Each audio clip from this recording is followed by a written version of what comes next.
Woo! What's going on, guys? Orms Forum coming at you guys today again. And today we're going to be talking about day 11 for the training camp for the Detroit Lions review. And let's get right into it. Rain kind of forced the Lions inside on day 11. They were outside for a little bit. Started getting, the weather started coming cloudy, then all of a sudden it started raining. Then they had to force it inside. So when that happens, no fans. There's a lot of fans that were upset because you can't go inside the facilities, and some media actually can't even go in either. So some media can go in, some can't. I don't really know how that works too much with the media situation, but I just know that some media are not allowed inside the facilities. So some injuries to report though, and it's a pretty lengthy list. Wide receiver Breshad Perriman, hip. He was seen jogging on the sidelines though, so that's a good sign. He needs to stay healthy, man. This has been his problem from day one. So we need this guy back, man. We need him just to be something, out there. I don't think he's anything special, but he needs to be out there. Wide receiver Quintez Cephas got a head thing going on, so they're being precautionate with him. They're not calling it a concussion right now, but something's going on there, and they're maybe just being cautious with him. So Cephas is out. Wide receiver Damian Ratley, still no idea what is wrong with him right now, but he was seen on the sidelines jogging as well too, so that's good. O-lineman Tyrell Crosby out there with that grade 1 hammy, probably the most significant injury going on with the Detroit Lions as of right now.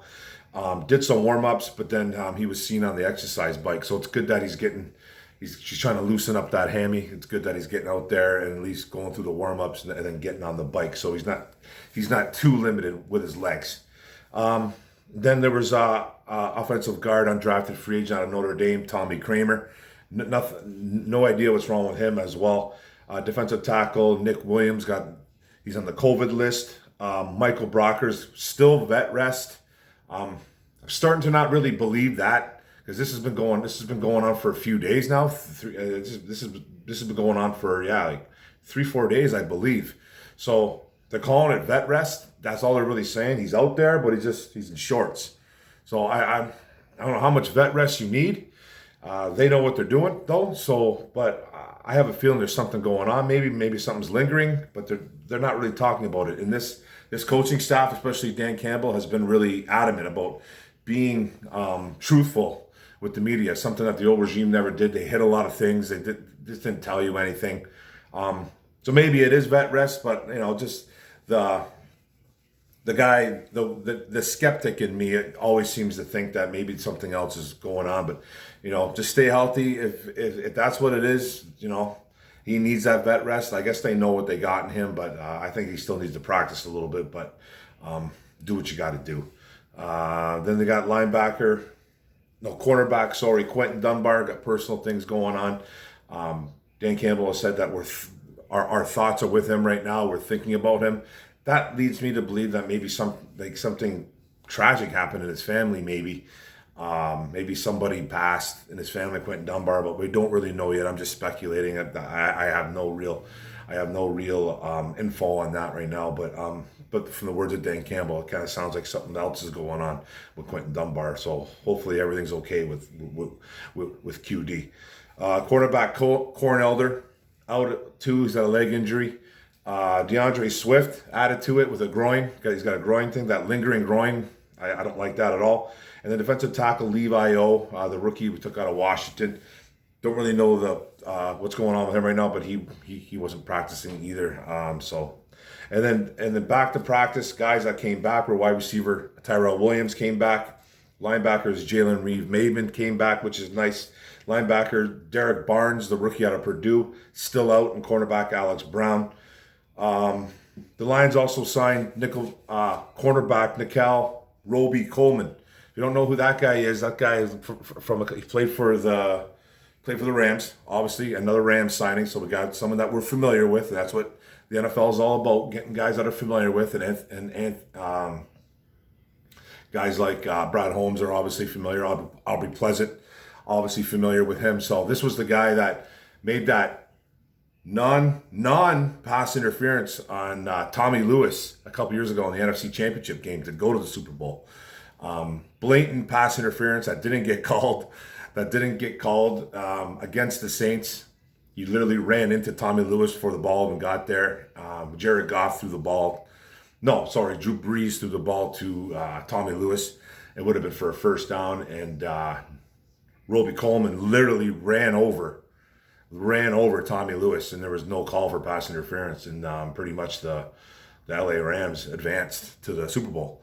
I think that was the year. It was a few years. I think it was 2018, 2019. I forget, but they did advance. I'm pretty sure they advanced to the Super Bowl that year, and that'll be an interesting meeting with Dan Campbell, and because Dan Campbell was the tight ends coach and the assistant head coach on the Saints that year. So that'll be interesting. But he's a pretty good nickel corner.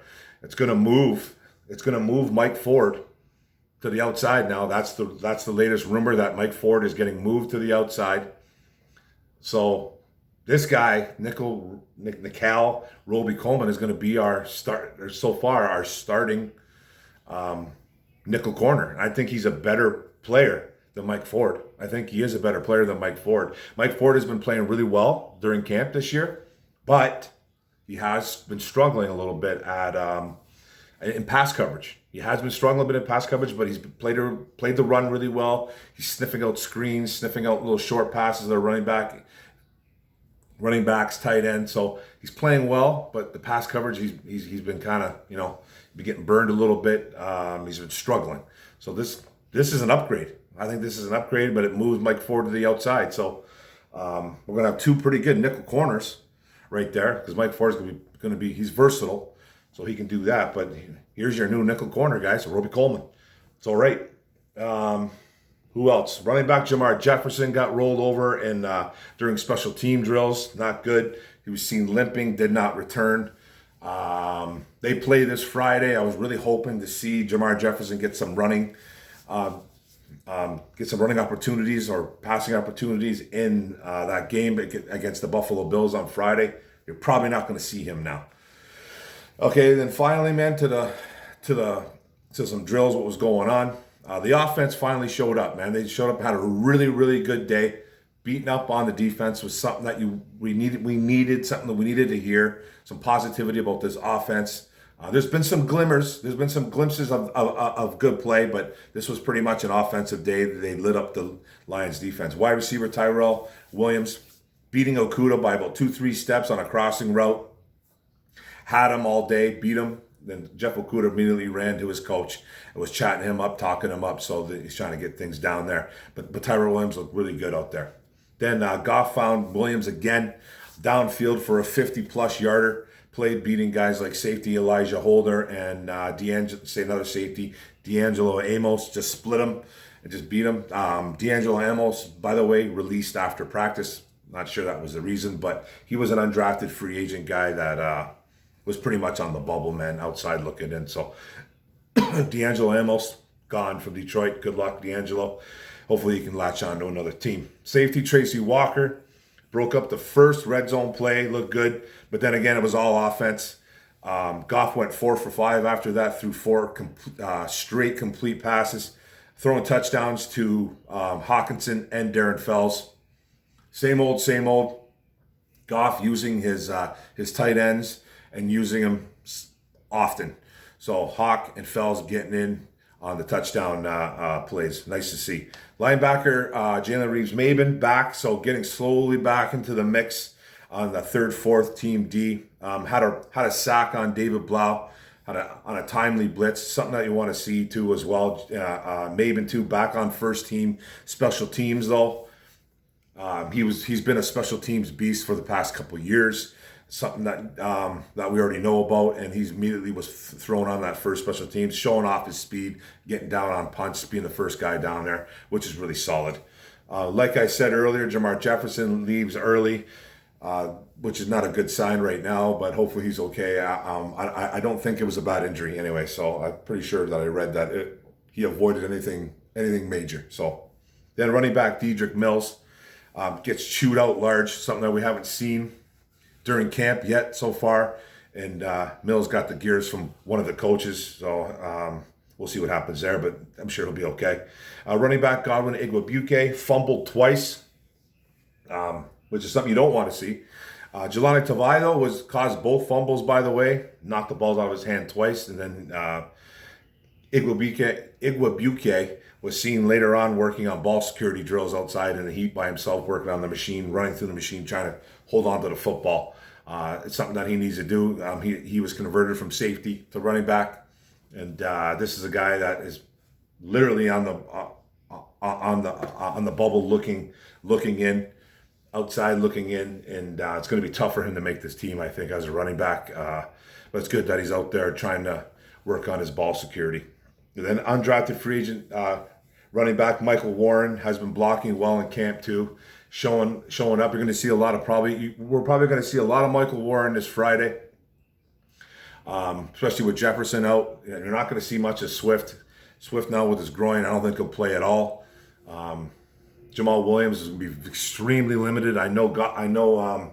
Dan Campbell said he wants to play his starters for one quarter. But I personally don't think that they're going to throw out Williams much. You might see him on 2 series, maybe a series. That's just my guess. We're going to see guys like Igwebuike. We're going to see Michael Warren. We're going to see Dedrick Mills. That's who we're going to see out there. Personally, we can't have these guys getting hurt. We already got guys banged up, man. Guys are already banged up. We need to keep this team healthy.